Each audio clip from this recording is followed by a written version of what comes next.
Oke, selamat berjumpa kembali di channel Yasin Ilyasud ya. Kali ini kita dipercaya untuk membangun workshop atau pabrik ya rekan-rekan di kawasan industri Sungai Harapan, Batam, Indonesia. Hal yang pertama kita lakukan adalah survei menggunakan alat ini. Ada yang tahu menggunakan alat apa? Silakan cari di internet. Fungsinya untuk pemetaan wilayah. Nanti saya juga show kan saya gunakan yang mana.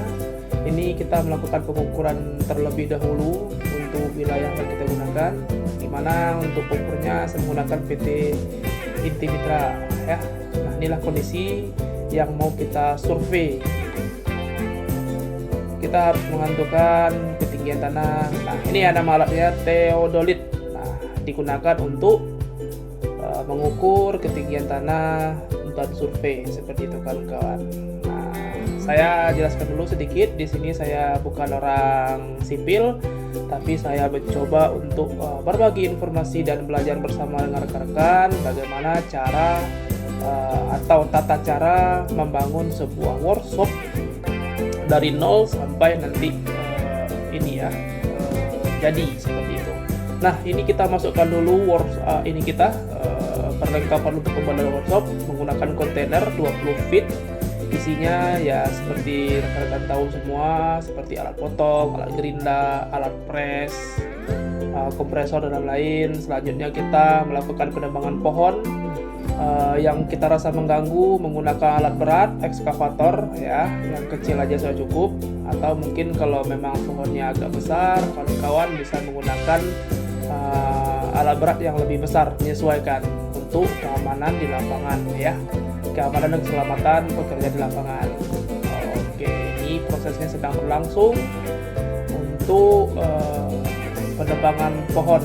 Ini pohon mangga ya, agak bandel pohonnya karena sudah lumayan tua, gitu ya kawan-kawan.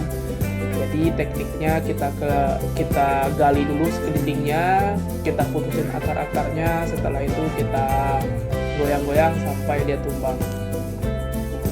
Atau mungkin kawan-kawan mau dipindahkan pohonnya sesuai dengan permintaan customer-nya, kita masih bisa pindahkan, jadi pohonnya nggak mati ya teman-teman ya.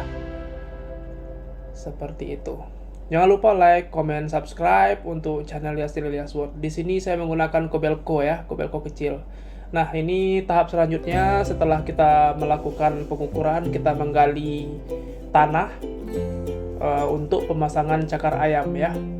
Seperti itu kawan-kawan. Nah, sudah masuk di sini, nampak sudah masuk perlengkapan kita yang kontainer-kontainer yang dibuat tadi sudah kita pasang, ada termasuk barang-barang juga, dan sudah masuk beberapa material. Dan kondisi saat ini sedang habis hujan, makanya box-box yang kita kali tadi tergenang hujan. Jadi solusinya mungkin kita tunggu hujan kering dan kita pompa. Nah, sambil menunggu itu kan kawan, di sini untuk kontur tanahnya ada yang agak keras ya. Nah, ini kita lanjut untuk penebangan pohon dulu menggunakan Kobelco alat berat. Pastikan semua kondisi aman, tidak ada aktivitas lain selain penebangan. Pastikan semua karyawan aman. Selanjutnya setelah itu kita bakar sampahnya untuk mengurangi jumlah pohon, sisa pohon yang ada di tempat kita yang mau kita bangun ini ya. Nah, kita harus pastikan, kita lihat apakah ada potensi bahaya atau tanah yang tidak stabil. Selanjutnya kita masih dalam proses pemotongan pohon.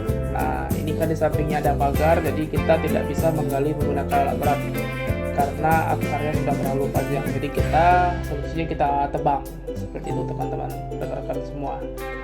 Jadi langkah-langkah awal ini, di awal-awal kita mau membangun workshop ini, kita harus pastikan semua lahan dan tanah kita itu sudah bersih dari akar. Jika tidak, nanti akan menimbulkan rayap ya di bawah tanah itu jika setelah workshopnya jadi. Oke, selanjutnya ini tinggal proses penebangan, pengangkatan, tinggal ditarik. Biasanya kalau memang kecil itu menggunakan 2 orang saja untuk menariknya cukup, atau kita gunakan lori. Di sini dibilang lori atau truk seperti itu kawan-kawan. Atau bisa dibantu dengan menggunakan alat berat. Pastikan semua aman, jangan sampai ada kecelakaan kerja seperti itu kawan-kawan. Oke.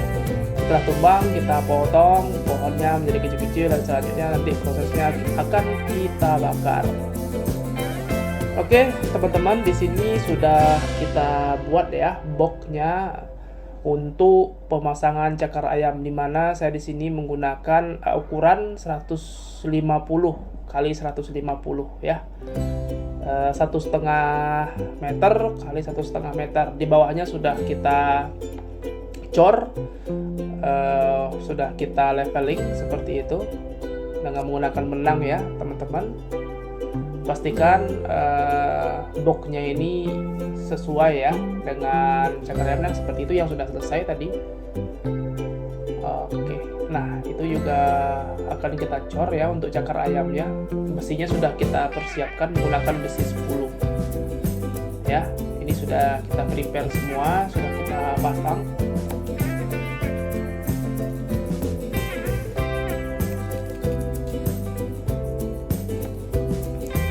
Kita pastikan teman-teman semua tidak ada yang mengganggu ya untuk cakar ayamnya ini. Pastikan di dalam boxnya itu bersih agar nanti tidak mengganggu pengecoran. Sebelum dicor, teman-teman pastikan besinya cakar ayamnya ini sudah dipasang dengan baik. Kita periksa ikatannya apakah ada yang goyang atau tidak. Seperti ini ya. Untuk jaraknya di sini menggunakan 15 cm ya, masing-masing untuk jarak di antara ininya. Nah, ini di sini yang saya pakai 130 ya. Kenapa 130? Karena boxnya tadi 150. Jadi ada space beberapa senti untuk semen masuk ke dalam ya kawan-kawan ya. Kalau untuk lebar cakar ayamnya yang settingan besinya kita pakai 130 kali 130. Total lebarnya 150. Jangan lupa safety, pastikan narsistik dulu sedikit, memastikan memantau kondisi di lapangan sudah berjalan sesuai dengan semestinya karyawan. Nah, ini kita masuk ke proses selanjutnya teman-teman, proses pengecoran cakar ayam ya, yang dimana kita sudah rapikan, kita sudah bikin koplang seperti itu. Jika memang tidak sampai, kita menggunakan bantuan dari bucketnya beko untuk memasukkan cor-coran. Jika dari mobil ininya apa namanya ini, mobil pembawa semennya tidak sampai, mobil molen ya orang bilang, mobil molen tidak sampai, kita bisa menggunakan beko atau bantuan dengan dibikinkan seperti bucket juga agar dia masuk. Nah, ini saya menggunakan beko aja biar cepat. Jangan lupa kita siapkan juga vibrator. Vibro ini gunanya untuk memastikan semen yang di dalam coran ini itu dia masuk ke bawah. Jadi ada rekan-rekan jika pas kita tidak menggunakan vibrator yang seperti ini, itu dia semennya nyangkut seperti itu kawan-kawan. Nah, jadi kita harus vibro. Kita harus getarkan seperti ini ya, namanya vibrator ya, harus kita getarkan semuanya sampai ke ujung. Tujuannya kenapa? Biar nanti tidak ada celah di dalam cor-coran kita. Nah, jika ada celah nanti itu memperburuk ya, itu tidak bisa ditambal, jadi harus dibongkar lagi. Nah, setelah kita lanjutkan pemasangan besi di mana yang belum di posisi yang belum ada besinya. Sembari kita membakar sampah-sampah bekas potongan pohon yang ada tadi. Oke, ini kondisi update-nya. Jadi ada yang berjalan menggali lubang, ada yang memasang besi, ada yang melakukan pemotongan, ada yang pembersihan seperti itu. Nah, ini material untuk pembuatan tiang dan dinding ya, nanti buat atasnya juga untuk atap. Kita menggunakan Habib kita import dari luar seperti itu ya. Oke, inilah hasil cor-coran kita setelah kita fibro, kawan-kawan. Hasilnya rapi sekali, tidak ada tidak ada cor-coran yang berlubang seperti itu. Itulah gunanya kita fibro. Oke, material kita sudah masuk. Selanjutnya inilah update kondisinya seperti itu, kawan-kawan ya. Kita pastikan dulu semennya harus kering, jangan langsung kita hajar seperti itu ya. Kita pastikan sudah kering, sudah keras, pastikan pengerasannya sudah sesuai dengan standar kemauan dan standar pembangunan untuk workshop atau pabrik. Ini untuk luasnya sekitar 2.400, 2.600 dan 2.800. Terima kasih.